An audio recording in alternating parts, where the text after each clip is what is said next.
ভূমি সেবা পেতে সাধারণ মানুষকে প্রায়ই আমলাতান্ত্রিক জটিলতা, দালালের দৌরাত্ম্য, দুর্নীতি, তথ্যের অমিল ও সার্ভার সমস্যার মতো নানা ভোগান্তির মুখে পড়তে হয়।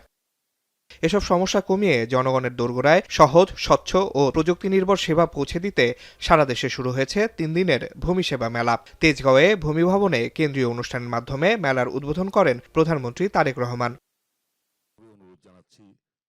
সারা দেশে আয়োজিত এ মেলায় তাৎক্ষণিক নামজারি, অনলাইনে ভূমি উন্নয়ন কর পরিশোধ, খতিয়ান আবেদন সহ বিভিন্ন ডিজিটাল ভূমি সেবা দেওয়া হচ্ছে।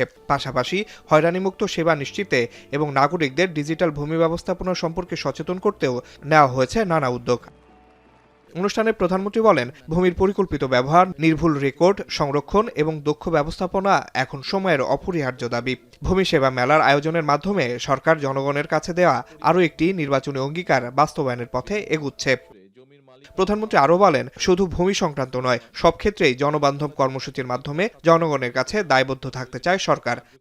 জমি জমা সংক্রান্ত বিরোধ দ্রুত নিষ্পত্তিতে বিকল্প বিরোধ নিষ্পত্তি ব্যবস্থার উপর জোর দেন প্রধানমন্ত্রী। তিনি বলেন, গ্রাম আদালত বা বিকল্প বিরোধ নিষ্পত্তি ব্যবস্থা কার্যকর করা গেলে আদালতের মাধ্যমে আদালতের মামলা জট কমবে এবং দ্রুত বিরোধ নিষ্পত্তি সম্ভব হবে। তারেক রহমান বলেন, দীর্ঘ ১.৫ দশকের বেশি সময় ধরে শোষণ ও বঞ্চনার শিকার জনগণ এখন রাষ্ট্র ও রাজনীতিতে নিজেদের অধিকারের প্রতিফলন দেখতে চায়। আসিফ ইকবাল খান, এখন, ঢাকা। ভিটামিন ই ও সি সিরাম ৮টি প্রাকৃতিক অয়েল সমৃদ্ধ লিলি সিরাম অয়েল, যা চুল পড়া কমায় মাত্র ৩০ দিনে।